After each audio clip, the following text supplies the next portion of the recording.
Hey guys, welcome back to the Atlas Archives. Tonight we're talking about Montenegro, and I need to start with something that genuinely threw me when I was researching this. This country, this tiny Balkan nation roughly the size of Connecticut, has never, in its entire multi-century existence, successfully been conquered.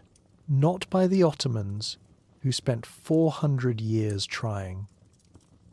Not by the Austro-Hungarians, not even by Napoleon, who at one point controlled most of Europe but apparently drew the line at whatever was happening in these mountains. Montenegro's whole deal is basically small, mountainous, and absolutely refusing to cooperate with empires, which is a pretty solid brand if you think about it. We're going to cover everything tonight. The geography that made this place essentially unconquerable, the medieval kingdom that predated most of European statehood, the prince-bishops who ran a theocracy for 2 centuries, the world wars, Yugoslavia, and the surprisingly recent independence that happened in 2006. It's a lot of history crammed into a very small space. So go ahead and dim the lights, get comfortable, and drop a comment letting me know where you're listening from. If you're new here, hit subscribe. We're working through every country in the world, and Montenegro is a genuinely fascinating one. Let's get into it. Chapter 1. The geography that made conquest impossible. Let's start with the most important thing you need to understand about Montenegro. This place was designed by geology to be unconquerable. I'm not being poetic. The geography here is so absurdly defensible that for 400 years, the Ottoman Empire, which at its peak controlled territory from Budapest to Baghdad, kept slamming against these mountains and getting absolutely nowhere. It's roughly the size of Connecticut, and it contains some of the most hostile terrain in Europe, mountains everywhere, canyons that drop over a kilometre straight down, coastline where cliffs meet water so abruptly there's barely room for a road. It's the kind of landscape that makes invading armies look at each other and say, maybe we should just go around. Montenegro sits in the Western Balkans, wedged between Croatia, Bosnia, and Herzegovina, Serbia, Kosovo, and Albania, with about 300 kilometres of Adriatic coastline to the southwest. The country is 13,812 square kilometres, which means you could fit the entire nation inside the state of New Jersey with room left over. But what it lacks in size, it makes up for in sheer verticality. This is not flat country. This is not gently rolling hills. This is 50 peaks over 2,000 metres, carved by glaciers during the last ice age into something that looks like the earth got angry and started throwing up mountain ranges just to make a point. The name itself tells you what you're dealing with. Montenegro from the Venetian Italian translates to Black Mountain. The local name, Crna Gora, means exactly the same thing. Both refer to Mount Lovćen, which rises 1,749 metres near the Adriatic coast and was once covered in dark pine forests, so dense they looked black from a distance. The Venetians, who spent centuries trying to navigate and control this coastline, took one look at that mountain looming over the bay and said, yeah, that's the defining feature here. They weren't wrong. Lovćen became the symbolic heart of Montenegrin resistance, a place where rebels could retreat, regroup, and watch their enemies struggle in the valleys below. Geography as national identity. The mountain wasn't just scenery, it was a fortress. Montenegro's terrain divides roughly into 3 zones, and each one is its own kind of challenge. In the north, you've got the high mountains, the Dinaric Alps, a range that stretches from Slovenia all the way down to Albania, creating a massive limestone barrier across the Balkans. Montenegro's section includes Bobotov Kuk, the highest peak in the country at 2,523 metres, located in the Durmitor Range. These mountains are what geologists describe as some of the most rugged terrain in Europe, which is academic speak for good luck trying to march an army through here. The peaks are jagged, the slopes are steep, the valleys are narrow and easy to defend. During the last glacial period, this was the most heavily ice-eroded part of the Balkan Peninsula, which means glaciers spent thousands of years carving out deep gorges, sharp ridges, and U-shaped valleys. The result is a landscape that looks like it was specifically designed to make logistics a nightmare. The central and western parts of the country are dominated by karst, a type of limestone terrain where water dissolves the rock over millennia, creating sinkholes, underground caves, and collapsed depressions. It's beautiful in a stark alien way, but it's also nearly impossible to farm and even harder to cross with heavy equipment. The karst sits at elevations between 1,000 and 1,800 meters, though the Zeta River Valley dips down to around 450 meters, creating the lowest and most fertile segment of the country. The Zeta Valley is where most of Montenegro's population has always clustered, because it's one of the few places where you can actually grow crops without the soil disappearing into a sinkhole.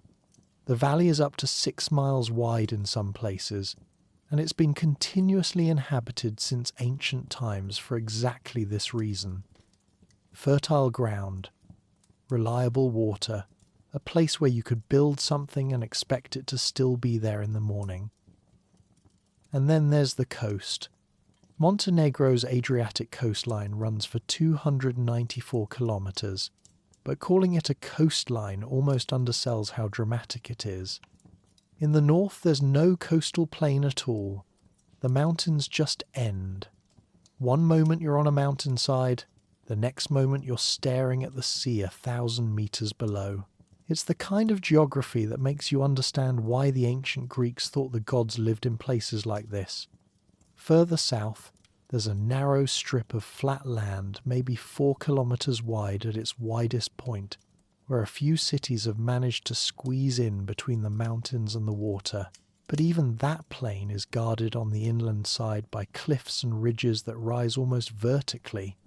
Imagine trying to invade a country where the only way in from the sea is through a few narrow gaps, all of which can be defended by a handful of people with rocks. That's the Montenegrin coast. Now let's talk about the Bay of Kotor, because this is where Montenegro's geography goes from defensible to, are you kidding me? The bay looks like a fjord, a long, winding inlet with steep mountains plunging straight into deep water. But it's not. Fjords are carved by glaciers. The Bay of Kotor is a ria, a drowned river valley. Thousands of years ago, this was a river canyon. Then sea levels rose, the land subsided due to tectonic activity, and suddenly you had a 30-kilometer-long bay with mountains rising up to 1,000 meters on both sides. The water is deep enough for large ships to navigate all the way to the town of Kotor at the far end, but the entrance is narrow and the route is serpentine. If you wanted to design a natural harbour that was impossible to attack, you'd design this. The Bay of Kotor has a bay within a bay structure, an outer section, then a narrow strait only 300 meters wide called Verige, then a massive inner bay 7 kilometers across. Any invading fleet would have to navigate through the narrows under fire from the cliffs, which is why, over the centuries, everyone who tried it regretted it. The bay has been a UNESCO World Heritage Site since 1979, and not just because it's pretty. The combination of natural beauty and strategic importance made this one of the most contested pieces of real estate in the Balkans. Venetians, Ottomans, Austro-Hungarians, French, Russians, everyone wanted it, and the Montenegrins spent centuries making sure nobody kept it for long. The cliffs around the bay are limestone, which means there are caves everywhere. Defenders could disappear into the rock, attackers couldn't. It's the kind of place where a small, determined population can hold off a much larger force indefinitely, which is basically the story of Montenegro in a nutshell. If the Bay of Kotor is Montenegro's defensive masterpiece on the coast, the Tara River Canyon is its defensive masterpiece in the interior, and when I say canyon, I mean canyon. The Tara River has spent millions of years carving through limestone in the northern mountains, creating what is now the deepest river gorge in Europe. At its deepest point, near Mount Obzir, the canyon drops 1,333 meters from rim to river. That's nearly 1.5 kilometers of vertical cliff. For context, that makes it the second deepest canyon in the world, right after the Grand Canyon in the United States. The canyon stretches for 78 to 82 kilometers, depending on where you measure from, and the river itself has 69 rapids and over 40 waterfalls along its 158-kilometer length. The water is so clean you can drink it straight from the river, which is why locals call it the Tear of Europe. It's also why UNESCO designated the Tara River Basin as a biosphere reserve back in 1977. The canyon walls are sheer limestone, and in some places the gorge is so narrow you could throw a rock from one side to the other. There's a spot called Devil's Lazy where the river channel shrinks to just 2 to 3 meters wide. It's spectacular. It's also completely impassable for anyone trying to move troops or supplies through the area. The only way to cross the canyon for most of its length is the Đurđevića Tara Bridge, which was built between 1938 and 1940. The bridge is 154 meters long and sits 135 meters above the river, high enough that when you stand on it and look down, your brain starts sending you urgent messages about how this is a bad idea. The bridge became so strategically important that it was blown up just 2 years after it was finished, in 1942, during World War II, to prevent German forces from using it. It was rebuilt in 1946. Even the infrastructure here has a history of violence. The Tara River itself drains northward, which is slightly unusual. Most of Montenegro's rivers flow south toward the Adriatic, but the Tara, along with the Piva and Lim rivers, flows north and eventually feeds into the Danube via the Drina and Sava rivers. This means that 52.5% of Montenegro's territory is part of the Danube catchment, which connects this tiny Balkan country hydrologically to half of Europe. The Moracha and Zeta rivers, meanwhile, flow south through the Central Valley toward Lake Skadar. It's a neat bit of geographic symmetry. The country is split almost evenly between two major drainage systems, which historically meant different trade routes, different cultural influences, and different strategic considerations depending on which valley you controlled. Speaking of Lake Skadar, let's talk about that for a moment, because it's the largest lake in the Balkan Peninsula, and one of the few places in Montenegro where the landscape flattens out enough to feel almost relaxing. The lake covers 369.7 square kilometers, though about 2/3 of it sits in Montenegro, and the rest spills over into Albania. Its relatively shallow average depth of 4 to 6 meters, and it sits in a karst depression where the floor of the basin is actually below sea level. The lake is surrounded by mountains and filled with over 270 species of birds, including a bunch of rare and endangered ones. It's been a national park since 1983, which means it's protected, but it's also been a borderland and a smuggling route for centuries. Any large body of water in the Balkans that touches two countries has, historically, been used to move things, goods, people, armies, that someone didn't want moved. Lake Skadar is no exception. Now, climate. Montenegro is small but topographically insane, so it has 3 completely different climate zones. The coast is Mediterranean hot, dry summers and mild rainy winters. Move inland to the Zeta Valley and you're in a subtropical zone, similar temperatures, but rain year-round. Keep moving north into the mountains and suddenly you're in a continental climate with cold winters, heavy snowfall, and huge temperature swings. The town of Jablyak, up in the Durmita range, has an average annual temperature of 4.6 degrees Celsius. That's 40.3 Fahrenheit. For comparison, the coast averages 15.8 Celsius. Same country, 10 degrees difference. And the precipitation variation is even wilder. Some parts of the far north get as little as 800 millimeters of rain per year, while some spots in the far south get 5,000 millimeters. That's over 16 feet of rain annually. It's the kind of climate diversity that would normally be spread across an entire region, but Montenegro just crammed it all into one small vertical country. The sunlight hours tell the same story. The coast gets 2,400 to 2,600 hours of sunshine per year, which is legitimately Mediterranean and great for tourism. The mountains get 1,600 to 1,900 hours, which is less sunny vacation and more brooding alpine fortress. The difference matters. Historically, the coastal towns were outward-facing, Venetian-influenced, tied to trade networks across the Adriatic. The mountain communities were inward-facing, defensive, suspicious of outsiders, and organized around clan structures that could mobilize quickly when someone showed up with bad intentions. The geography didn't just shape where people lived, it shaped how they thought about the world. So here's what you need to take away from this section. Montenegro is a tiny country, but it's a tiny country made of mountains, canyons, karst, and a coastline that's equal parts beautiful and hostile. The terrain is so difficult that moving an army through it has always been more trouble than it's worth. The defensive advantages are so overwhelming that the Ottomans, despite controlling most of the Balkans for centuries, never fully conquered Montenegro. They tried, repeatedly. They failed.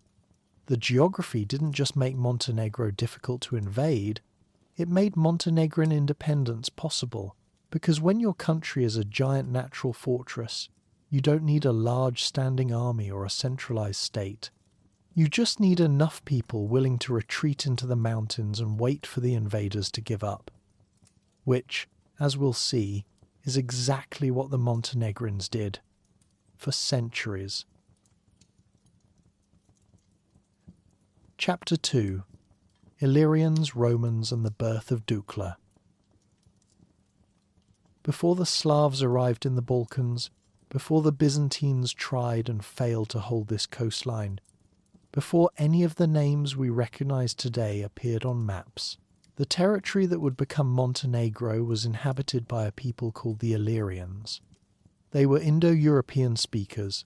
They showed up sometime around the 10th century before the Common Era, and honestly, we don't know much about them. Their language is mostly lost. Their origins are debated. What survived are Greek and Roman accounts that describe them as a collection of tribes never unified, always fighting each other or their neighbours, and absolutely terrifying if you were a merchant ship trying to sail the Adriatic. The Illyrians were pirates, not part-time pirates, professional pirates, and they were good at it.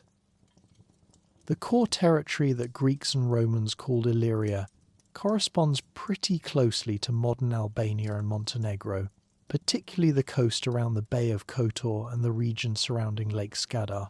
These weren't people living in a unified kingdom with a single culture. They were dozens of tribes with their own chiefs, their own customs, and their own very strong opinions about whether the tribe over the next mountain range deserved to exist. But by the 3rd century before the Common Era, one Illyrian kingdom did emerge with its capital at Skadar, modern-day Shkoda in Albania, right on the lake that now forms the border between Albania and Montenegro. And for a brief period, this kingdom became a legitimate regional power. In the 230s before the Common Era, an Illyrian king named Agron controlled a significant chunk of the Adriatic coast, including the Bay of Kotor area. His residence was near Kotor, and he'd built a fleet that could challenge the Greeks. When Agron died in 230, his widow Tota took over, which tells you something about Illyrian society. Women could hold real political power here, not just symbolic titles. Queens ruled. Tito was not interested in maintaining the status quo. She immediately went on the offensive, subduing Epirus and Acarnania in what's now northwestern Greece, and then she attacked Corcyra, which gave her control of the sea routes between Greece and Italy. That was a problem for Rome. The Romans, who were busy turning the Mediterranean into a Roman lake, didn't appreciate an Illyrian queen controlling their shipping lanes. They also didn't like the piracy situation, which had been escalating for decades. Illyrian ships were raiding Greek colonies, attacking Roman merchants, and making the Adriatic dangerous for anyone who wasn't Illyrian. So Rome declared war. It didn't go well for the Illyrians. The Romans were methodical. They didn't just defeat Illyrian armies, they systematically dismantled Illyrian power. By 9 in the Common Era, Rome had conquered the entire region and turned it into the province of Illyricum, which would later be subdivided into Dalmatia and Praevalitana. The Illyrians, as an independent political force, were done. What's interesting is that the Romans never fully Romanized the interior. They built roads, they established administrative centres, they founded cities including Duklja, near modern Podgorica, which would lend its name to the medieval state that came later. But the mountain tribes stayed stubbornly unconquered in spirit, even if they technically lived under Roman rule. And here's a historical footnote that's kind of wild. Several Roman emperors were of Illyrian origin, Diocletian, who reorganized the entire empire and then retired to his palace in Split. Constantine the Great, who legalized Christianity and moved the capital to Constantinople. These were men from the Western Balkans who rose to control the most powerful empire in the world. So the Illyrians didn't just vanish into history. They climbed the Roman hierarchy and ran the place for a while, which makes their eventual disappearance as a distinct people even stranger. The Western Roman Empire collapsed in 476, and the Balkans immediately became a highway for every group trying to move south or west. The Goths showed up in the late 5th century and ravaged the region. The Avars arrived in the 6th century and did the same thing. The Romanized coastal population descendants of Illyrians who'd been living under Roman rule for centuries held on in the port cities and started developing their own language. A Neo-Latin tongue called Dalmatian that would survive until the 15th century. But the interior became something else. It became a refuge, a place where groups who didn't want to be absorbed by whoever was currently running the lowlands could retreat into the mountains and wait things out. That patterned the coast as cosmopolitan and connected. The mountains as isolated and defiant would define this region for the next 1500 years. Then the Slavs arrived. This was the 6th and 7th centuries, and it wasn't a single invasion, it was a migration. Waves of Slavic peoples moving south from somewhere north of the Carpathians, settling in the Balkans, displacing or absorbing the existing populations. By the middle of the 7th century, Slavs were the dominant group in Dalmatia. They brought their own language, their own social structures, their own way of organizing territory. And crucially, they brought a political system based on clans and chiefs, rather than the Roman model of centralized administration. The Slavs who settled in what's now Montenegro clustered around the Zeta Valley, the Bay of Kotor, and the shores of Lake Skadar, the same fertile lowlands that every group before them had settled. The mountains, as always, remained sparsely populated and difficult to control. The Christianization of the Slavs happened gradually, primarily through the missionary work of Cyril and Methodius in the 9th century. These were Byzantine monks who created the Glagolitic script and translated Christian texts into Slavic languages, which meant the new population could actually read the religion they were being asked to adopt. It worked. By the 9th century, the Slavic tribes in the region had organized themselves into 3 principalities. In the south, centered on the Zeta Valley and extending from the Bay of Kotor to Lake Skadar, was Duklja. To the west was Travunia. To the north was Rascia, also called Rashka. These weren't unified states. They were loose confederations of clans with a prince or jupan at the top who had limited authority and a lot of ambitious relatives waiting for him to make a mistake. But they were the foundations. Duklja, in particular, is where the story of Montenegro as a distinct political entity really begins. Duklja gets its name from Duklja, that Roman city the empire had built near Podgorica centuries earlier. The Slavs couldn't quite pronounce Duklja, so it became Duklja, and the principality that emerged in the region took the name. For most of the 9th and 10th centuries, Duklja wasn't independent. It was a vassal state, first under the Bulgarian Empire, then under the Byzantine Empire.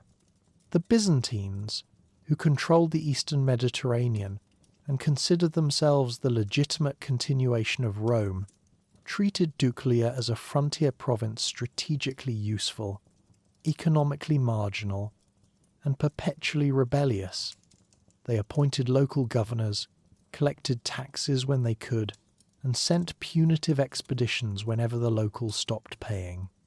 It was a system that worked as long as Byzantium was strong, but in the early 11th century, Byzantium started to weaken, and when empires weaken, people on the margins start getting ideas.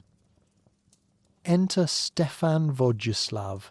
He's the most important figure in early Montenegrin history, and he started as a Byzantine administrator.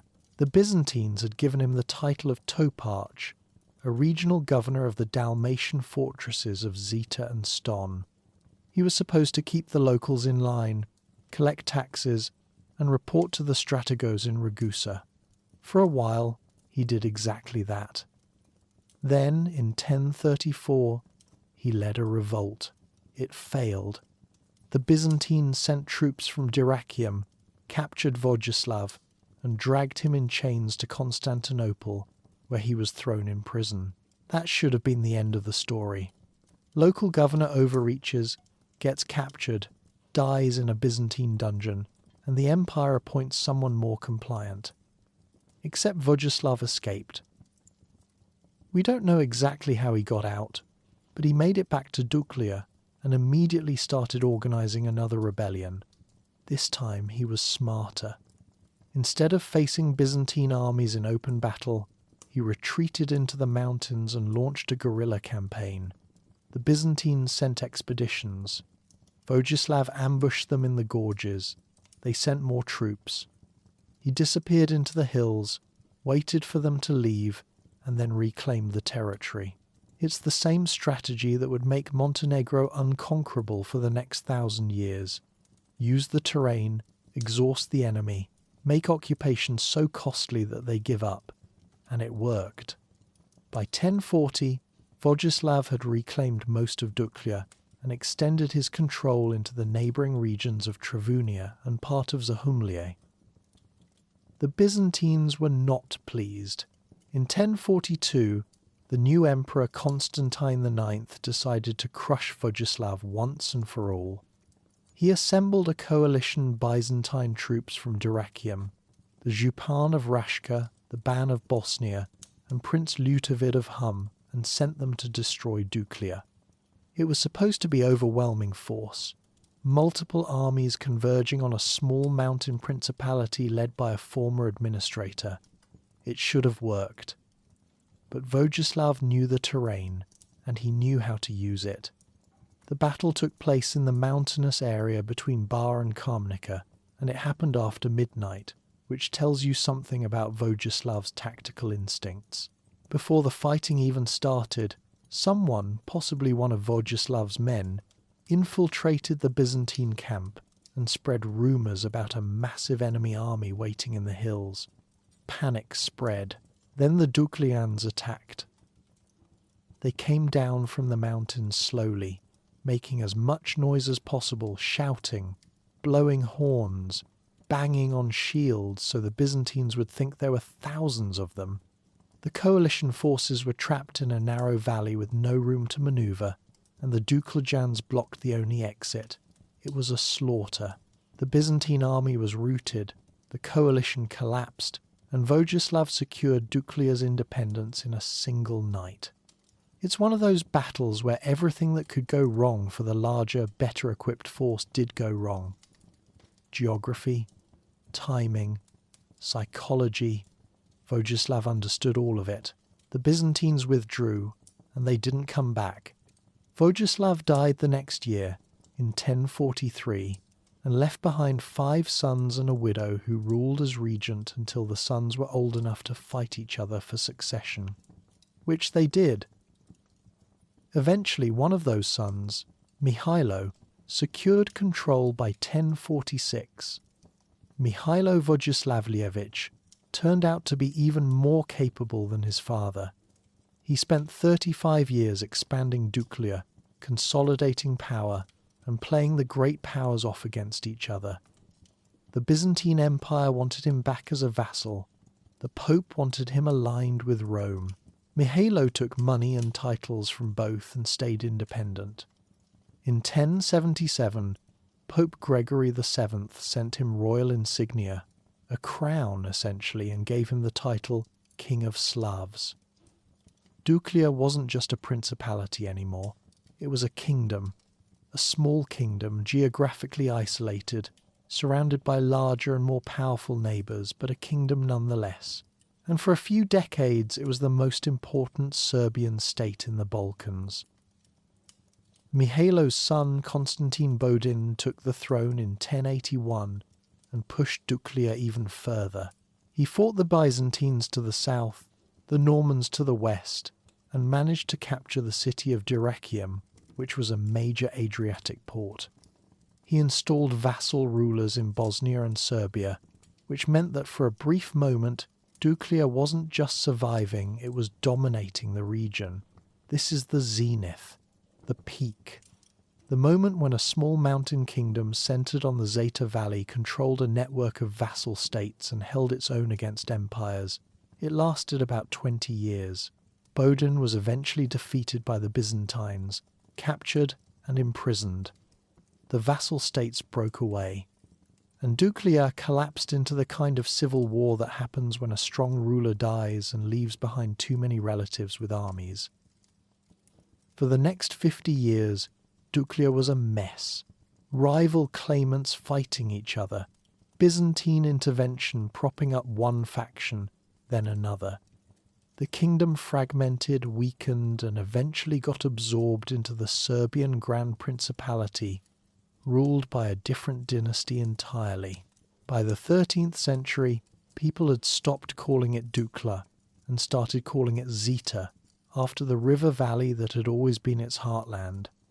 The kingdom was gone, but the territory remained, and so did the people who'd learned a crucial lesson from 3 centuries of independence.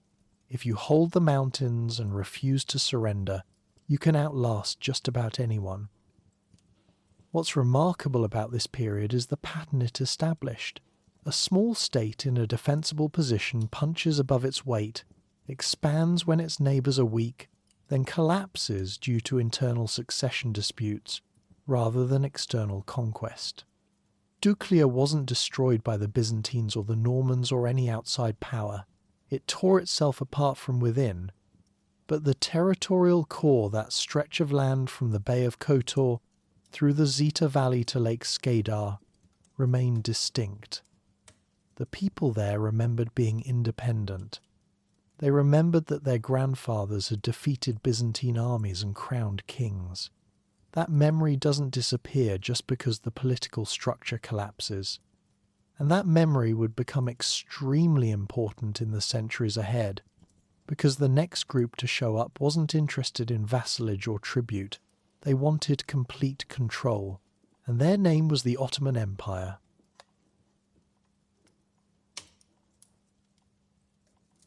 Chapter 3: Printing Presses, Power Struggles, and the Genius of the Vladika. After Duklja collapsed into civil war and got absorbed into the Serbian Grand Principality, the territory that would become Montenegro spent about 2 centuries as part of larger Serbian states ruled by the Nemanjić dynasty. It wasn't independent, but it also wasn't fully controlled.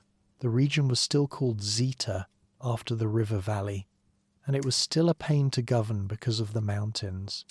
When the Serbian Empire reached its peak under Stefan Dušan in the mid-14th century, Zeta was technically part of that empire. But empires built by strong rulers tend to fall apart when those rulers die.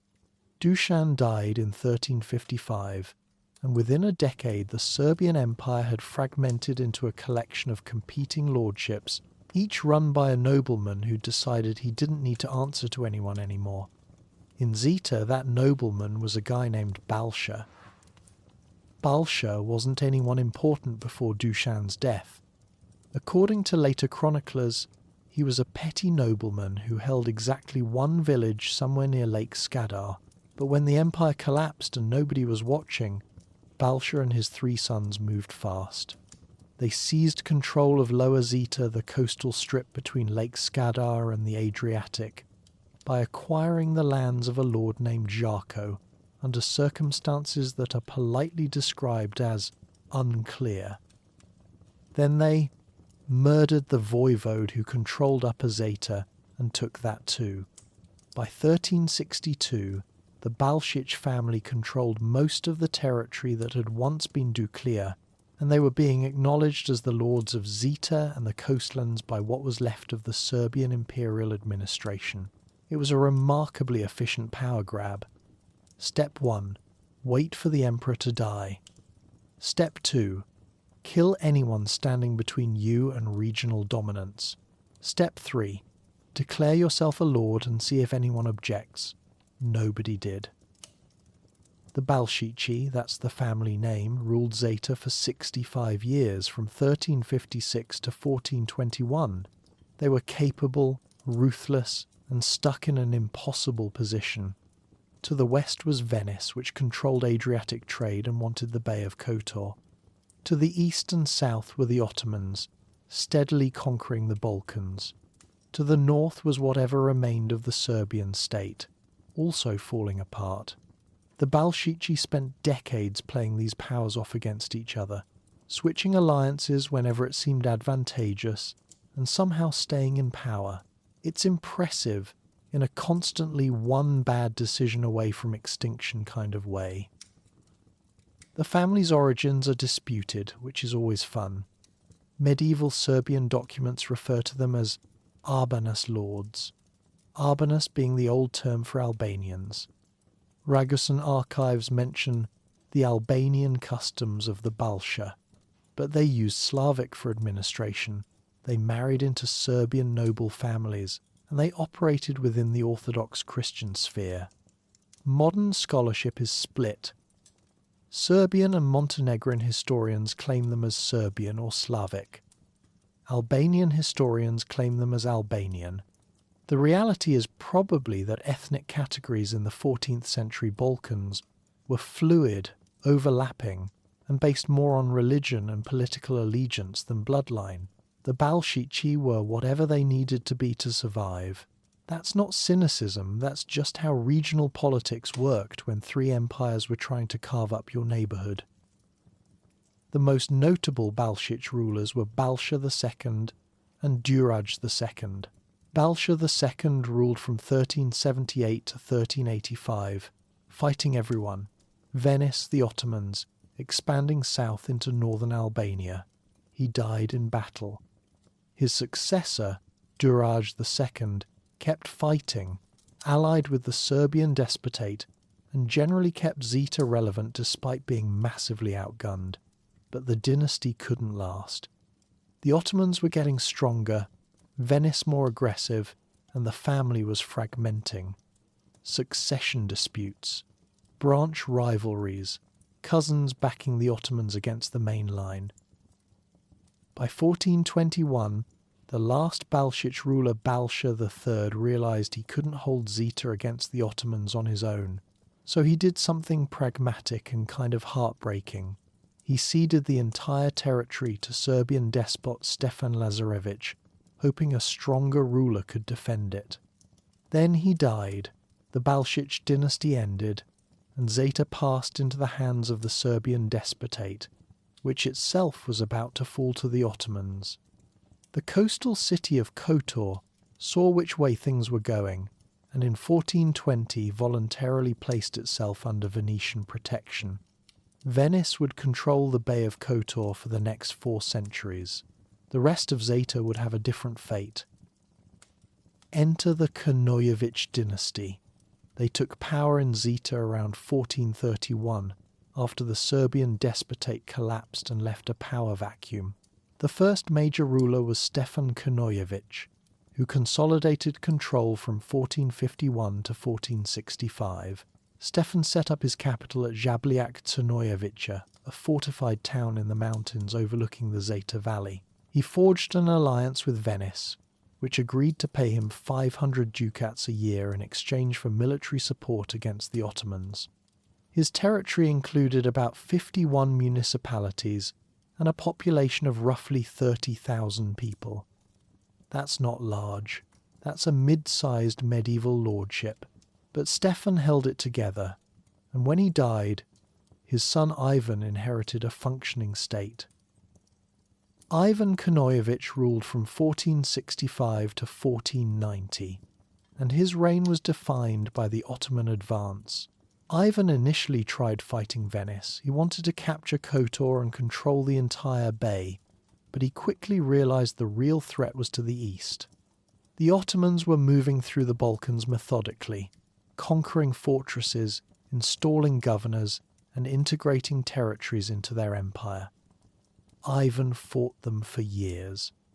He helped defend the city of Shkodra when the Ottomans besieged it in 1474. They came back in 1478, and this time Sultan Mehmed II personally led the siege. The city held, barely. But Ivan could see the pattern. The Ottomans didn't give up, they just came back with more troops. So Ivan made a decision that would define Montenegro for the next 400 years. He retreated. Not a panicked retreat, a calculated one. He abandoned the lowlands, moved his capital up into the mountains to a place called Cetinje, and built a monastery and a fortified court there. Cetinje sits high in the Lovćen Massif, surrounded by peaks and accessible only by narrow mountain roads. It's not a place you'd choose if you wanted to project power or control trade routes. It's a place you'd choose if you wanted to make yourself unconquerable. And that's exactly what Ivan did. He turned Zeta into a mountain fortress state, with Cetinje as its spiritual and political centre. The coastal lowlands fell to the Ottomans. The fertile valleys fell to the Ottomans. But the mountains, the core heartland around Cetinje and Lovćen, stayed free, because the Ottomans couldn't hold them. Ivan's son, Đurađ Knojevich, ruled from 1490 to 1496, and his reign was short but historically significant for one reason: the printing press. In 1493, Đurađ established a printing house at Cetinje using equipment he'd acquired from Venice. This wasn't just any printing press. This was the first Cyrillic printing press in the Balkans, the first South Slavic printing press.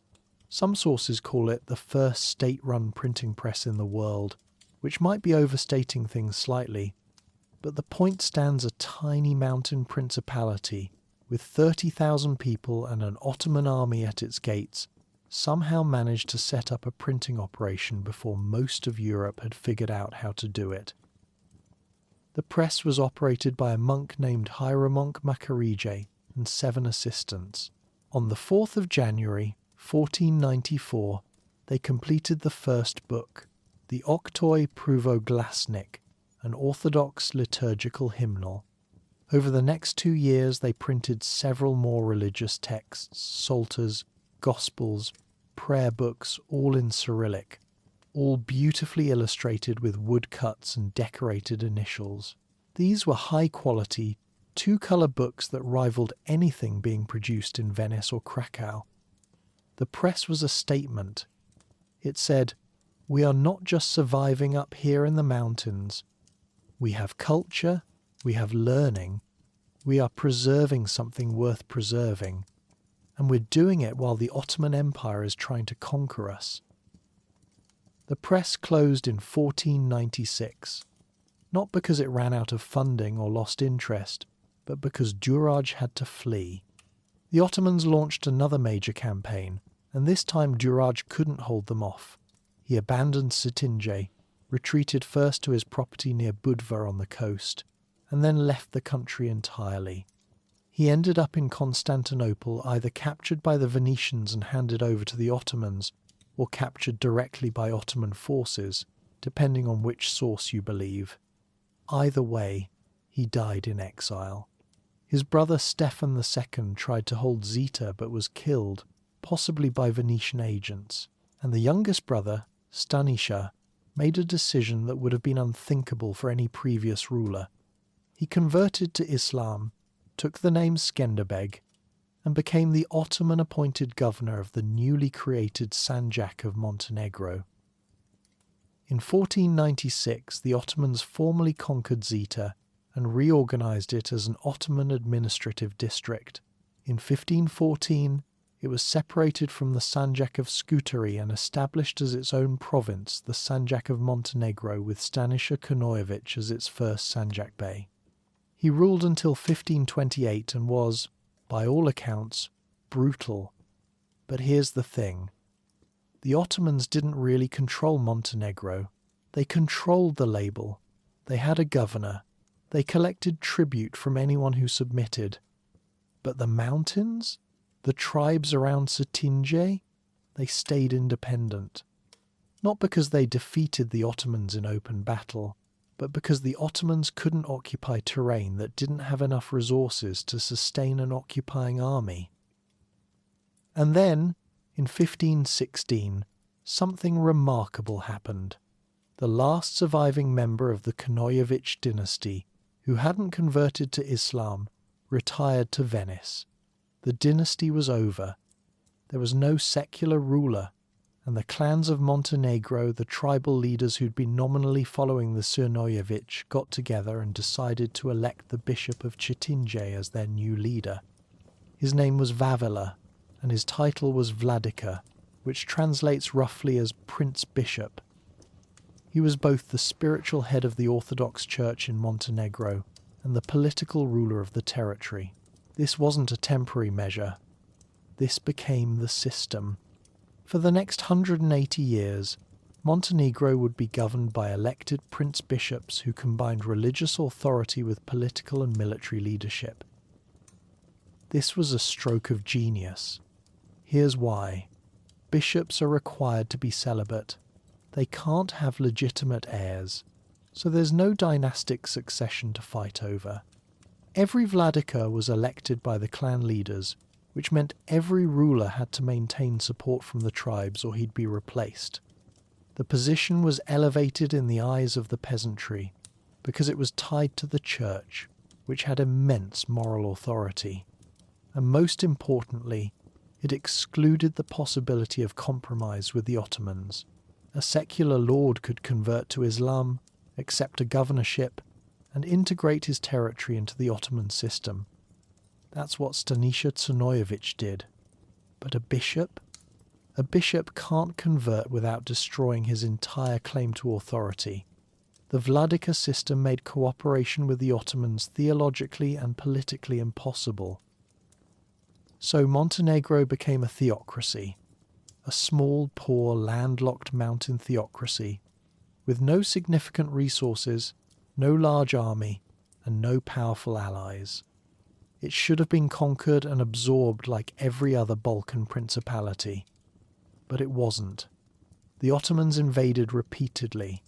They captured Cetinje in 1623, They came back in 1687. They came back again in 1712. Every time, the same pattern played out.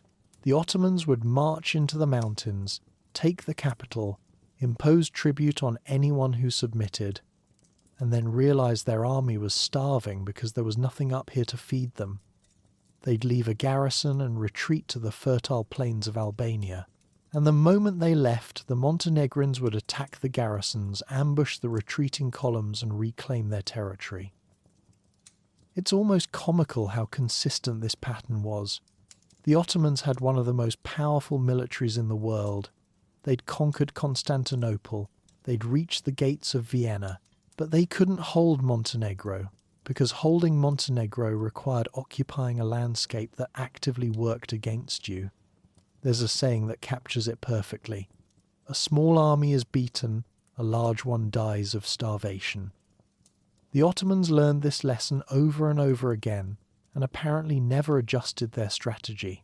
Meanwhile, the vladikas kept getting elected, the tribes kept fighting, and Montenegro kept surviving by doing what it had always done, retreating into the mountains and waiting for the enemy to give up. The name Montenegro itself, Crna in the local language, meaning Black Mountain, became standard during this period. It had been mentioned as early as 1296 in a Nemanjić charter, but it was the Krnjević and the early Vladikas who made it the primary name for the territory. The name came from the dark pine forests that covered Mount Lovćen, which looked black from a distance. It was appropriate. Montenegro was a black mountain in the middle of the Ottoman Empire, a place that refused to be absorbed, a place that stayed Orthodox Christian when everything around it was either conquered or converted, and it survived not because it was powerful, but because it was impossible to hold. That would remain true for the next 3 centuries.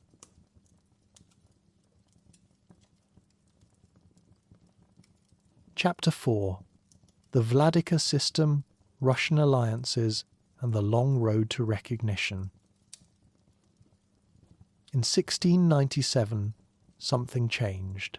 The Montenegrin Tribal Assembly elected a new vladika, a bishop named Danilo from the village of Njegoš, and for the first time they made the position hereditary. Not hereditary in the normal sense, because Orthodox bishops can't marry or have children, but Danilo established a system where the vladika would pass the position to a nephew, who would be trained from childhood to take over. This was Danilo Petrović-Njegoš, and he founded a dynasty that would rule Montenegro for the next 221 years. The theocracy that had started as a temporary fix in 1516 was now locked in, formalized, and controlled by a single family. And that family, the Petrović-Njegoš dynasty, would turn Montenegro from a collection of mountain tribes into something resembling a modern state. Danilo's reign was defined by 3 things. First, he consolidated power internally by forcing the tribes to recognize his authority, which wasn't easy because Montenegrins had a deep cultural aversion to anyone telling them what to do. Second, he fought the Ottomans constantly. In 1712, Montenegrin forces defeated a Turkish army at a place called Karevlaz. 2 years later, the Ottomans came back, captured Cetinje, and destroyed the monastery for the 3rd time in its history. This was becoming a pattern. Third, and most importantly, Danilo travelled to Russia in 1715 and met Peter the Great. This visit established a relationship between Montenegro and Russia that would define Montenegrin foreign policy for the next 2 centuries. Russia saw Montenegro as a fellow Orthodox Christian state resisting the Ottomans. Montenegro saw Russia as a powerful ally who could provide money, weapons, and diplomatic support. It was a match made in geopolitical necessity. The Russian alliance was crucial because Montenegro had nothing else. No natural resources, no large population, no strategic ports that anyone wanted. What it had was location, a thorn in the side of the Ottoman Empire and the willingness to keep fighting. Russia paid Montenegrin leaders stipends, sent military advisors, and treated the vladikas as legitimate rulers, even when most of Europe barely knew Montenegro existed. This wasn't altruism. Russia wanted influence in the Balkans and saw Montenegro as a useful proxy. But from Montenegro's perspective, Russian support meant survival. Without it, the Ottomans would have ground them down through sheer persistence. After Danilo died in 1735, the position passed to his nephew Sava II, who ruled alongside another relative named Vasilie. Sava focused on church duties. Vasilie focused on fighting the Ottomans and maintaining the Russian connection. Neither was as effective as Danilo, but they kept the system running. The Ottomans kept invading. The Montenegrins kept retreating into the mountains, ambushing supply lines and making occupation impossible. By the late 18th century, this had been going on for so long that everyone involved understood the script. The Ottomans would send an army. The army would take Cetinje. The Montenegrins would disappear into Lovćen. The Ottoman army would run out of food. The Montenegrins would return. Repeat indefinitely. It was like a very expensive theatrical production where everyone knew their lines but kept showing up anyway. The Ottomans couldn't admit that a tiny mountain principality was unconquerable, and the Montenegrins couldn't admit that they'd never actually defeat the Ottoman Empire. So they just kept fighting the same war over and over again, with roughly the same results each time. The most impressive vladika of this period was Petar I Petrović-Njegoš, who ruled from 1782 to 1830. He held power for nearly 50 years, which is remarkable for a job that involved constantly fighting the Ottoman Empire. Petar was both a bishop and a military commander, and by all accounts, he was good at both. He led Montenegrin forces to several major victories, including a decisive battle in 1796 where Montenegrin and allied tribal forces defeated a much larger Ottoman army. He consolidated internal authority by settling feuds between clans, strengthening the legal system, and enforcing a level of order that Montenegro had rarely seen. And he strengthened the Russian alliance even further, securing regular subsidies and military support that kept Montenegro viable as a fighting force. When he died, the people of Montenegro canonized him, declared him a saint, not through any official church process, just popular acclamation. He became Saint Peter of Cetinje, and his tomb became a pilgrimage site. That tells you something about how Montenegrins saw their leaders. The vladika wasn't just a political figure. He was a symbol of resistance, faith, and national survival all wrapped into one. Petar's successor was his nephew, a 17-year-old named Rade, who took the name Petar II when he became vladika. Petar II, usually just called Njegoš, turned out to be the most significant ruler Montenegro ever produced. He was a poet, a philosopher, and a state builder. His most famous work, The Mountain Wreath, is an epic poem about the massacre of Islamized Montenegrins that allegedly happened on Christmas Eve in 1709. Whether that event actually occurred the way the poem describes it is debated, but the poem became a foundational text of Montenegrin national identity. It's about choosing faith and freedom over compromise and survival, which is basically Montenegro's entire political philosophy in literary form. Njegoš also reformed the state. He introduced the first taxes in 1833, which went about as well as you'd expect in a society where personal freedom and clan autonomy were sacred. People hated it, but he pushed through anyway because Montenegro needed revenue if it was going to function as anything more than a loose confederation of armed shepherds. He crushed a rival family, the Radonjić, who'd been challenging the Petrović dynasty for decades and abolished their hereditary position as gouvernadur. He centralized power, strengthened the legal system, and laid the groundwork for what would eventually become a modern state apparatus. When he died in 1851, at age 37, he left behind a country that was stronger, more organized, and more unified than it had ever been. And then his nephew did something radical. Danilo II, who succeeded in Njegoš, decided he didn't want to be a vladika. He wanted to get married, and since bishops can't marry, that meant ending the theocracy. In 1852, Danilo proclaimed Montenegro a secular principality, dropped his clerical title, became Prince Danilo I, and issued a legal code that made it official. After 336 years, the prince-bishop system was over.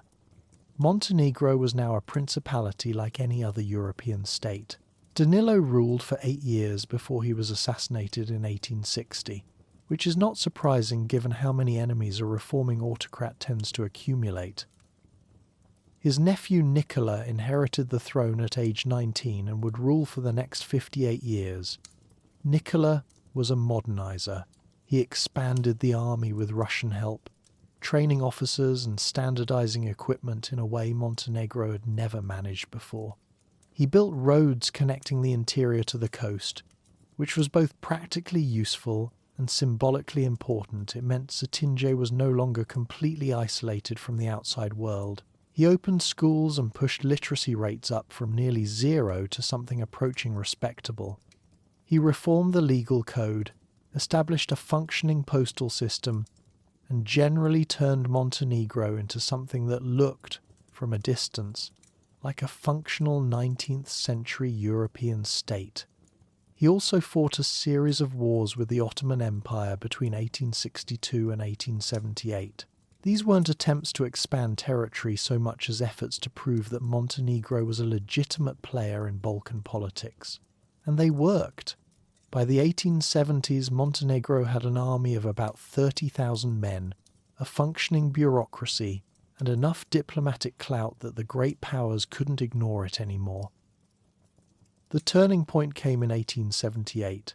Russia and the Ottoman Empire had just finished another war, the Russo-Turkish War of 1877-78, and Russia had decisively won. The Treaty of San Stefano, signed in March of 1878, created a large autonomous Bulgarian state and recognized the independence of Romania, Serbia, and Montenegro. But the other European powers, particularly Britain and Austria-Hungary, were not happy about Russia gaining that much influence in the Balkans, so they demanded a revision.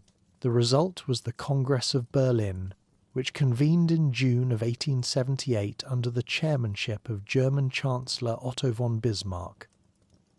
The Congress of Berlin ran from June 13th to July 13th. The major powers, Britain, Austria-Hungary, France, Germany, Italy and Russia, sat down with the Ottoman Empire and hammered out a new settlement for the Balkans. Representatives from Greece, Romania, Serbia, and Montenegro were allowed to attend sessions that concerned their countries, but they had no real say in the outcome. The great powers made the decisions. And one of those decisions was to formally recognize Montenegro as an independent and sovereign state, not autonomy, not a protectorate, full independence. After centuries of de facto independence through sheer stubbornness, Montenegro finally had de jure recognition from every major power in Europe. There were conditions, of course. Montenegro gained territory, including the port of Bar on the Adriatic coast, but it was denied the right to maintain a naval fleet. Austria-Hungary got control over maritime and sanitary matters in Montenegrin waters, which was a polite way of saying that Austria-Hungary would monitor Montenegro's coast and make sure it didn't become a base for anyone Austria-Hungary didn't like. Montenegro also didn't get as much land as the Treaty of San Stefano had promised. The great powers cut back the territorial gains to keep Montenegro weak enough that it wouldn't disrupt the regional balance. Serbia got similar treatment. The whole Congress was basically the great powers deciding how to carve up the Ottoman Balkans in a way that prevented any one power, especially Russia, from dominating the region. But none of that mattered as much as the recognition itself. Montenegro was now, officially and internationally, a country, not a rebellious Ottoman province. Not a de facto independent territory that might or might not exist depending on who you asked. A sovereign state with borders, treaties, and international legal standing.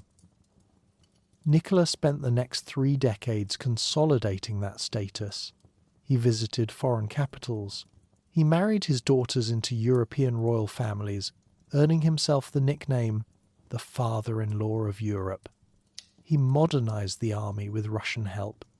He opened the country to foreign investment, though there wasn't much to invest in. In 1910, he took the final step and proclaimed Montenegro a kingdom. He became King Nikola I, and Montenegro joined the small club of European monarchies. It was a symbolic move more than anything else. The country didn't fundamentally change, but symbols matter. Montenegro had gone from a theocratic mountain refuge to a recognized kingdom in less than 60 years. And then came World War I. Montenegro sided with Serbia and the Allies, which made strategic sense given that Austria-Hungary was the enemy and Russia was the ally. But Montenegro's army was tiny, and Austria-Hungary's was not. In 1916, Austro-Hungarian forces invaded Montenegro, occupied the country and forced King Nikola into exile. He fled to France, where he would spend the rest of his life trying and failing to regain his throne. When the war ended in 1918, the victorious Allies didn't restore Montenegro's independence. Instead, a hastily assembled Podgorica assembly, widely believed to have been rigged by Serbian forces, voted to depose Nikola and merge Montenegro into the new kingdom of Serbs, Croats and Slovenes, which would later be renamed Yugoslavia. Montenegro's independence was over, not because the Ottomans finally conquered it, not because it collapsed internally, but because after 9 centuries of resisting absorption by empires, it was absorbed by a fellow Slavic state that claimed to represent South Slavic unity. Nikola died in exile in France in 1921. The Petrović-Njegoš dynasty, which had ruled since 1697, was gone, and Montenegro, which had survived the Byzantines, the Venetians, the Ottomans, and 2 world wars, disappeared into Yugoslavia. It would be 88 years before it was independent again.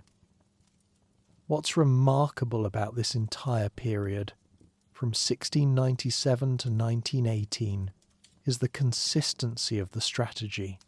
Hold the mountains, maintain the Russian alliance, never compromise with the Ottomans, accept short-term losses if it means long-term survival. The system worked because it was designed for exactly the kind of war Montenegro was fighting, a war of attrition where the weaker side wins by refusing to quit. The Ottomans had more soldiers, better equipment, and vastly more resources, but they couldn't occupy terrain that didn't produce enough food to feed an occupying army, and they couldn't break a population that had built its entire identity around resistance, so Montenegro survived. And when the Ottoman Empire finally collapsed, Montenegro was still there, ready to claim the independence it had effectively held for centuries.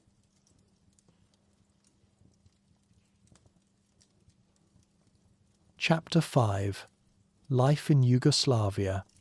War, Tito's Federation, and the Road to Independence. The unification of 1918 was supposed to be Montenegro's choice, but it didn't feel like a choice to most Montenegrins. The Podgorica Assembly was convened on November 26, 1918, less than 2 weeks after World War I ended, and barely a month after Austria-Hungary withdrew from Montenegro. The assembly voted to depose King Nicholas, still in exile in France, and unite Montenegro with Serbia. This would form part of the new kingdom of Serbs, Croats and Slovenes, which was officially proclaimed on December 1st. Many Montenegrins believed the vote was rigged, influenced by Serbian troops who'd helped liberate the country from Austrian occupation. King Nicola never returned. He died in exile in France in 1921, convinced until the end that he'd been betrayed.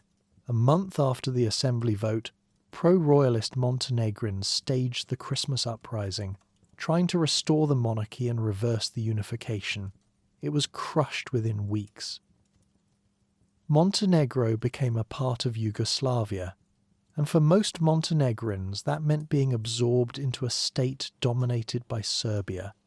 The new kingdom was officially a union of South Slavs, but it was ruled by the Serbian Karađorđević dynasty, governed from Belgrade and structured around Serbian institutions. Montenegro wasn't even a distinct administrative unit. It was folded into the Zeta Banovina, a province that also included chunks of Serbia, Bosnia, and Croatia. Cetinje, the old capital, was reduced to a provincial town. The centre of Montenegrin life shifted to Podgorica, which wasn't even called Podgorica for most of this period. It was just another city in a Yugoslav province. The 1920s and 30s were politically chaotic for Yugoslavia. Serbs, Croats and Slovenes couldn't agree on whether the country should be centralised or federal. In 1929, King Alexander declared a dictatorship, abolished the parliament, and renamed the country Yugoslavia. The provinces were redrawn specifically to cut across traditional ethnic lines, in the hope that this would force people to think of themselves as Yugoslavs rather than Serbs or Croats or Montenegrins. It didn't work. Then came World War II. In April 1941, Germany and Italy invaded Yugoslavia. The Yugoslav army surrendered within 11 days. The country was carved up and occupied. Montenegro was occupied by Italy, which tried to set up a puppet Montenegrin kingdom under Italian control. The Italians appointed a Montenegrin separatist named Sekula Druljević to run things, and on July 12, 1941, he proclaimed the restoration of an independent Montenegro under Italian occupation naturally. Most Montenegrins were not impressed. The next day, July 13th, an uprising broke out. It was one of the first resistance movements in occupied Europe. Communists organised it, but former Yugoslav army officers joined in, along with regular people who just wanted the Italians gone. The Italians sent in 6 divisions to crush the revolt. They succeeded, but it took 6 weeks, and massive reprisals, villages burned, thousands arrested, summary executions. By early August, the Italians had regained control of the towns and roads, but they never fully controlled the mountains. For the rest of the war, Montenegro was a mess. The resistance split into 2 factions. The Partisans, led by Josip Broz Tito, were communist and wanted a socialist Yugoslavia after the war. The Chetniks were royalist, mostly Serbian nationalists who wanted to restore the Yugoslav monarchy and create a greater Serbia. Sometimes they fought the Italians. Sometimes they collaborated with them to fight the partisans. Sometimes they fought each other. And mixed into all of this were local militias, Albanian irregulars from the border regions, and Montenegrin separatists who weren't sure what they wanted except that they didn't want to be ruled by anyone else. In 1943, Italy surrendered to the Allies. The Germans immediately took over, and the fighting continued. By the time the war ended in late 1944, tens of thousands of Montenegrins had died. The country was devastated, and the partisans had won. Tito's communist partisans liberated Montenegro in December 1944. The partisans had spent the war fighting not just the Axis but also the Chetniks, and any other group that opposed communism. When they took power, they didn't forget who their enemies had been. Thousands of Chetnik collaborators and suspected opponents were executed or imprisoned in the immediate aftermath. Show trials were held. Political prisoners were sent to labour camps. The new government made it clear that Yugoslavia would be a one-party communist state, and dissent would not be tolerated. On November 29th, 1945, Yugoslavia was officially proclaimed a republic, the Federal People's Republic of Yugoslavia. The monarchy was abolished. King Peter II, who'd been in exile since the invasion, was formally deposed, and Montenegro became one of 6 constituent republics in the new federation: Serbia, Croatia, Slovenia, Bosnia and Herzegovina, Macedonia and Montenegro. The federation was supposed to be a union of equals. Each republic had its own government, parliament and symbols, but the Communist Party controlled everything, and the Communist Party was run by Tito. The first Yugoslav constitution was adopted in 1946. It was modelled on the Soviet constitution, and it established a highly centralised system where real power stayed in Belgrade with the federal government and the party.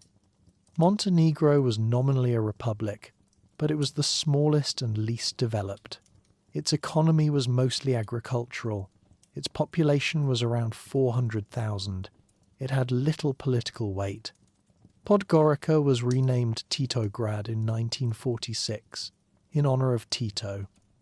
That tells you pretty much everything you need to know about who ran the show. But Tito wasn't a typical communist leader. In 1948, he broke with Stalin and the Soviet Union. Stalin wanted Yugoslavia to fall in line like every other Eastern Bloc country. Tito refused. The result was the Tito-Stalin split, and Yugoslavia was expelled from the Cominform, the Soviet-led organization of communist parties. This was a huge deal. Yugoslavia became the only communist country in Europe that wasn't under Soviet control. Tito developed what he called Yugoslav socialism, or self-management socialism, a system where workers' councils theoretically controlled factories and enterprises rather than central planners in Moscow or Belgrade. In practice, the Communist Party still ran everything, but Yugoslavia had more economic and cultural openness than other communist states. Yugoslavs could travel. Western goods were available. The economy grew rapidly in the 1950s and 60s. For Montenegro, being part of Tito's Yugoslavia meant development but also continued subordination. The federal government invested heavily in Montenegro's infrastructure roads, schools, hospitals, industrial projects. Literacy rates went up, healthcare improved. Montenegro was transformed from a rural backwater into a functioning modern republic, but it remained the poorest and least industrialized part of Yugoslavia. The economic gap between Montenegro and the wealthier northern republics, Slovenia and Croatia, never closed. And politically, Montenegro had almost no autonomy. The League of Communists of Montenegro, the local branch of the Yugoslav Communist Party, took its orders from Belgrade. Montenegrin identity was officially recognized, but practically submerged in the broader Yugoslav identity that Tito's government promoted. Tito held Yugoslavia together through a combination of economic growth, cultural tolerance, personal authority, and political repression. He rotated regional leaders, balanced ethnic interests, and made sure no republic or nationality felt powerful enough to dominate the others or weak enough to secede. He also made sure everyone remembered the horror of World War II. The partisan victory was celebrated constantly. Monuments were built, films were made, veterans were honoured. The message was clear. Yugoslavia nearly destroyed itself once through ethnic nationalism, and only communist unity under Tito had saved it. Don't let it happen again. And for decades, it didn't. Yugoslavia in the 1960s and 70s was relatively prosperous and stable. Tito became a global figure, one of the founders of the non-aligned movement, a statesman who balanced relations between East and West. But the system depended on him personally. Tito died on May 4, 1980. He was 87. His death created a problem. He'd been president for life, and there was no obvious successor. The solution was a rotating presidency where each republic would take turns leading the federation. This system worked for a while, but by the late 1980s, Yugoslavia was falling apart. The economy was struggling, inflation was high, unemployment was rising, ethnic tensions were resurfacing, and a Serbian politician named Slobodan Milošević was using nationalism to consolidate power in Serbia and weaken the autonomy of other republics. In Montenegro, the local communist leadership stayed loyal to Serbia and to Milošević. When other republics, Slovenia, Croatia, Bosnia, started pushing for independence, Montenegro stood with Serbia. In 1991, Slovenia and Croatia declared independence. War broke out almost immediately. The Yugoslav People's Army, dominated by Serbian officers, tried to hold the federation together by force. It didn't work. Slovenia fought a 10-day war and won. Croatia's war lasted years and killed thousands. Bosnia's war was even worse, a brutal ethnic conflict that lasted from 1992 to 1995 and resulted in over 100,000 deaths and the worst atrocities in Europe since World War II. Montenegro didn't fight in these wars directly, but it supported Serbia politically and economically. Montenegrin reservists were mobilized. Montenegrin ports were used by the Yugoslav Navy to blockade Croatia. Refugees flooded into Montenegro from Croatia and Bosnia. The international community imposed sanctions on what was left of Yugoslavia, now just Serbia and Montenegro suffered along with Serbia. In 1992, after Slovenia, Croatia, Bosnia and Macedonia had all left, Serbia and Montenegro declared a new state, the Federal Republic of Yugoslavia. It was supposed to be a continuation of the old Yugoslavia, but nobody else recognized it as such. The United Nations refused to give it Yugoslavia's seat. It was diplomatically isolated, economically sanctioned, and internationally condemned for its role in the Bosnian War.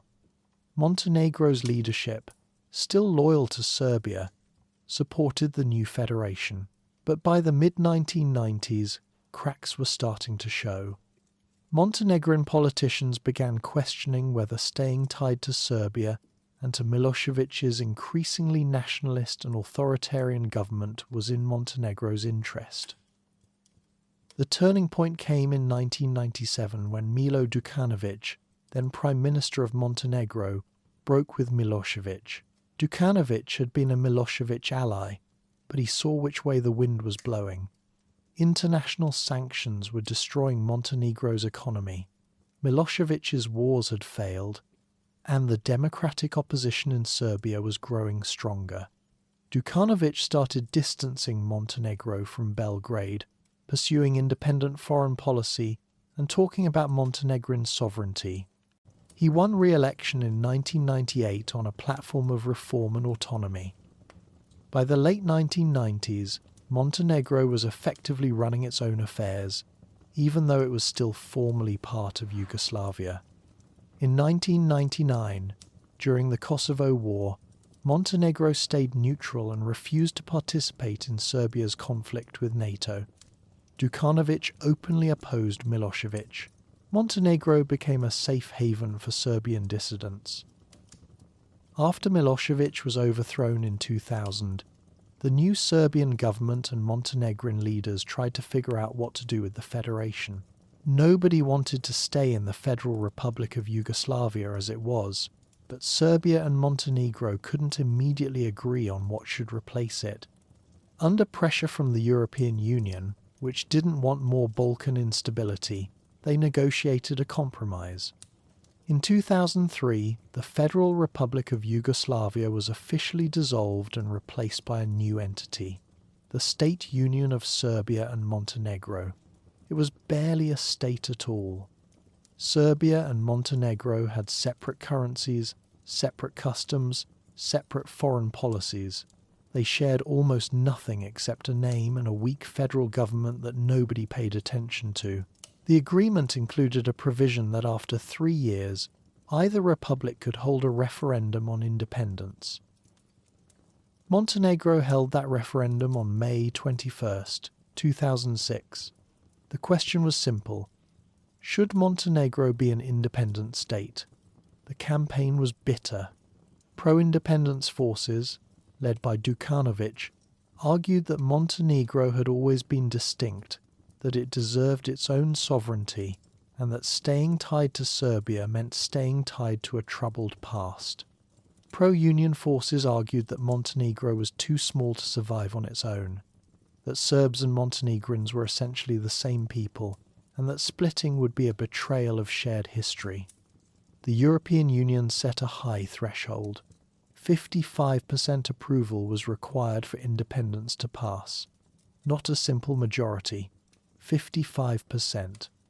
On May 21st, 86% of eligible voters turned out.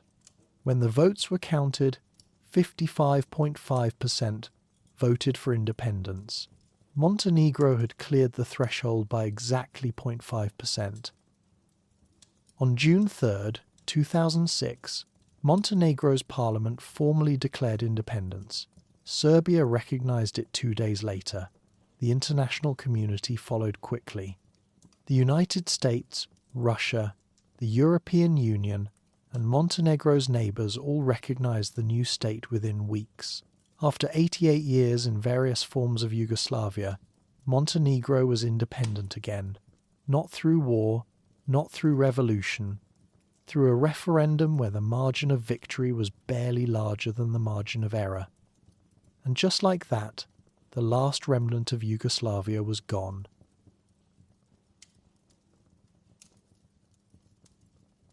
Chapter 6. NATO, the EU, and the challenge of building a modern state. So Montenegro was independent, again, for the first time in 88 years. The question was, what kind of country was it going to be? On paper, the answer looked straightforward. Montenegro would be a small pro-Western European democracy. It would join NATO. It would join the European Union. It would build institutions, fight corruption, attract foreign investment, and become a normal country. That was the plan.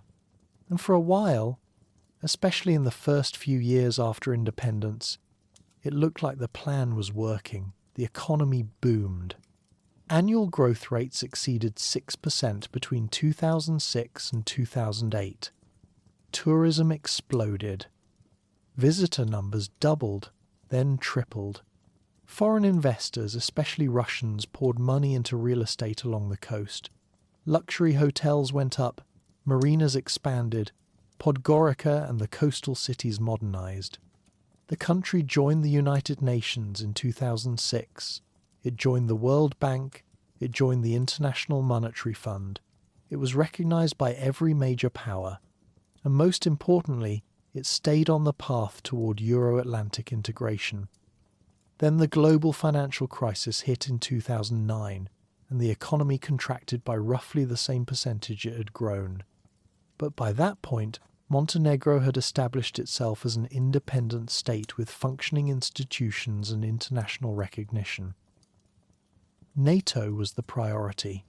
Montenegro's leadership, still dominated by Milo Đukanović and his Democratic Party of Socialists, understood that NATO membership meant security, international legitimacy, and a clear signal that Montenegro was aligned with the West. Montenegro joined NATO's Partnership for Peace program in late 2006, less than 6 months after independence. 3 years later, it was invited to join the Membership Action Plan.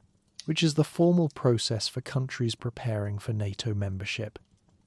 Montenegro sent troops to Afghanistan as part of NATO operations. It reformed its military. It modernized its defense institutions. It did everything NATO asked. In December 2015, NATO formally invited Montenegro to begin accession talks. The invitation was controversial. Russia opposed it loudly. Russian officials made threats. A Russian member of parliament said that NATO membership would make Montenegro a legitimate target of Russian missiles, which was not subtle. And then, in October 2016, something genuinely alarming happened. On the day of Montenegro's parliamentary elections, Montenegrin authorities arrested 20 people, including 2 Russian nationals, for allegedly plotting a coup. The plan, according to prosecutors, was to storm the parliament, assassinate Prime Minister Đukanović, and install a pro-Russian government that would halt NATO accession. The coup failed because Montenegrin intelligence caught wind of it and moved in first. Later investigations revealed that one of the Russians arrested was a former military intelligence officer who'd been expelled from Poland. The whole thing had the look of a Russian operation. Moscow denied everything, but nobody believed them. The message was clear. Russia was willing to use extreme measures to stop NATO's expansion into the Balkans. It didn't work. If anything, the coup attempt made NATO membership more urgent. Montenegro's parliament ratified the NATO accession treaty in April 2017. On June 5, 2017, Montenegro officially became NATO's 29th member.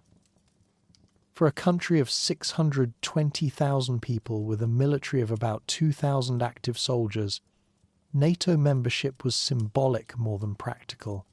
Montenegro wasn't going to defend NATO.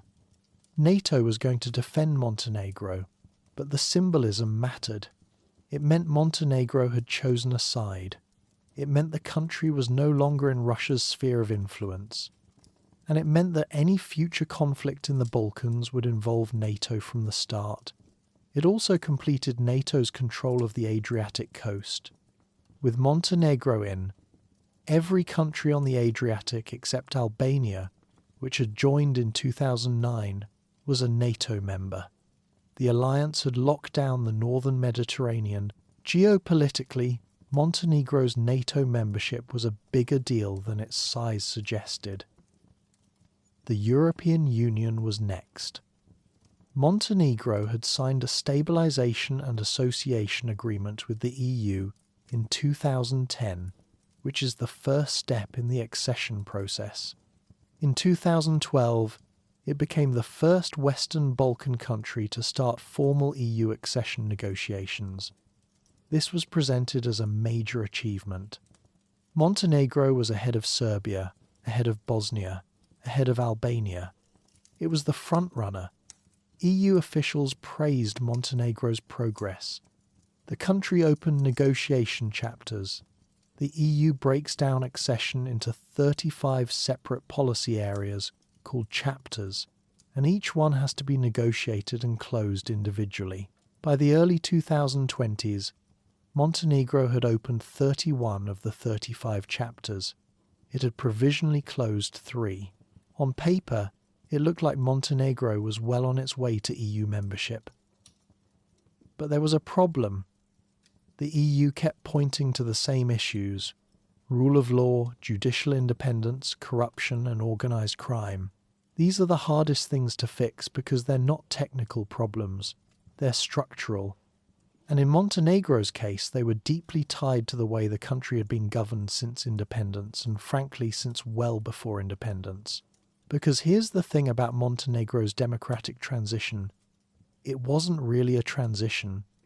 The same people who ran Montenegro in the 1990s under Milosevic were still running it after independence. Milo Đukanović had been either president or prime minister for most of the period since 1991. His Democratic Party of Socialists was the successor to the Communist Party. It had been in power continuously for 3 decades. It controlled the government, the judiciary, the police, the state media, and most of the economy. And Đukanović himself had a reputation. In 2015, an international anti-corruption watchdog group named him Person of the Year in Organized Crime.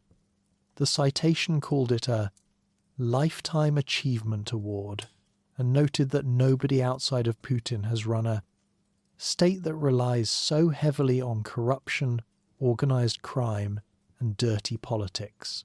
That's not the kind of award you put on your resume when you're trying to join the European Union.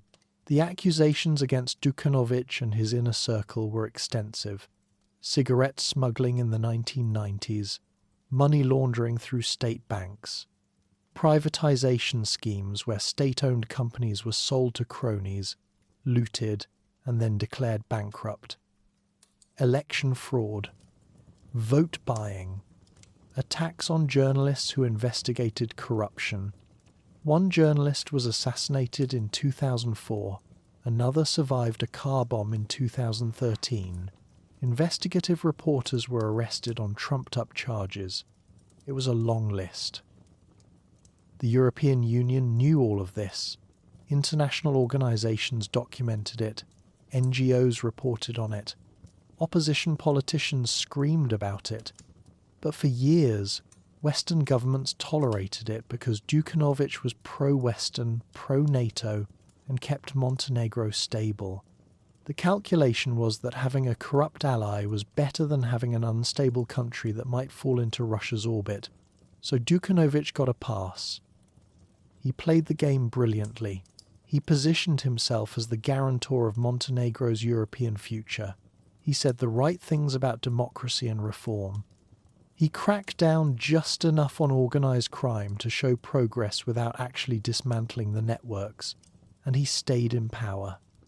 In January 2019, the facade started cracking. A video surfaced showing a Montenegrin official receiving an envelope containing nearly 100,000 euros from a businessman in 2016. The audio made it clear the money was for buying votes in an election. This was the envelope affair, and it triggered massive protests. Thousands of people took to the streets in Podgorica demanding Đukanović's resignation. The protesters called their movement 97,000 Resist, a reference to the amount of money in the envelope. They accused the government of decades of rigging elections, laundering money, and protecting organized crime. The protests didn't bring down the government, but they did something almost as significant.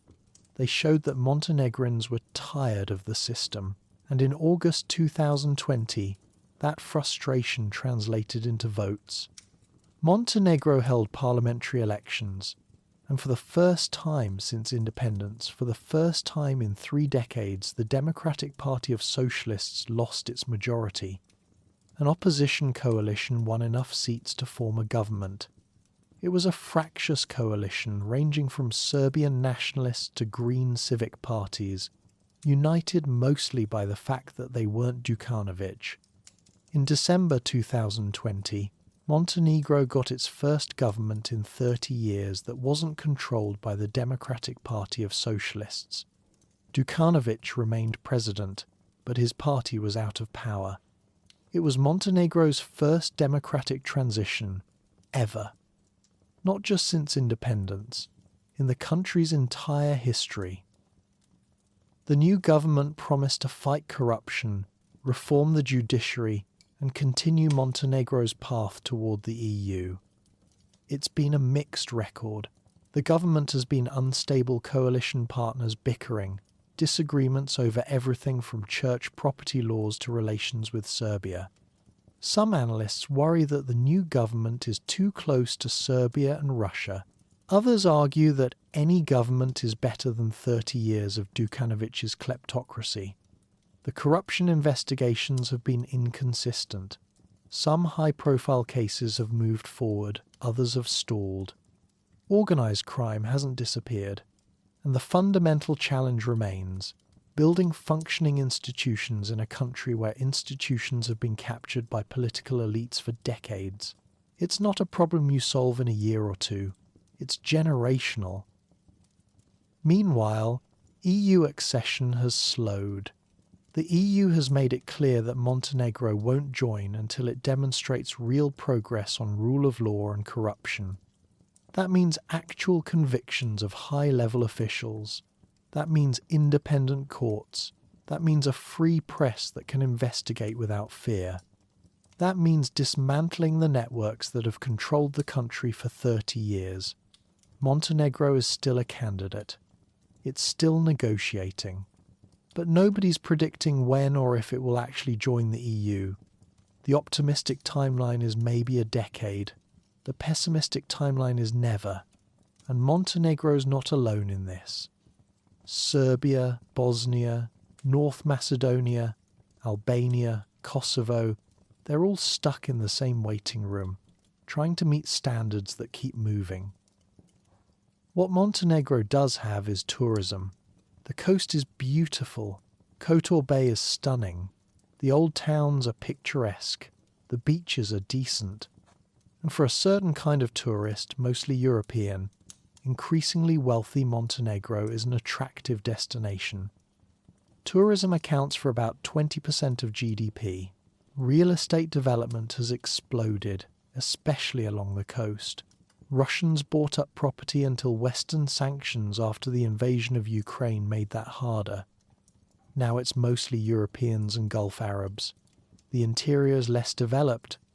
Podgorica is functional but not charming. The north is poor. The economic gap between the coast and the interior hasn't closed.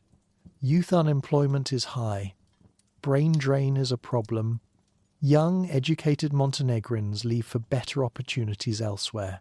It's a small country, and small countries have limited options.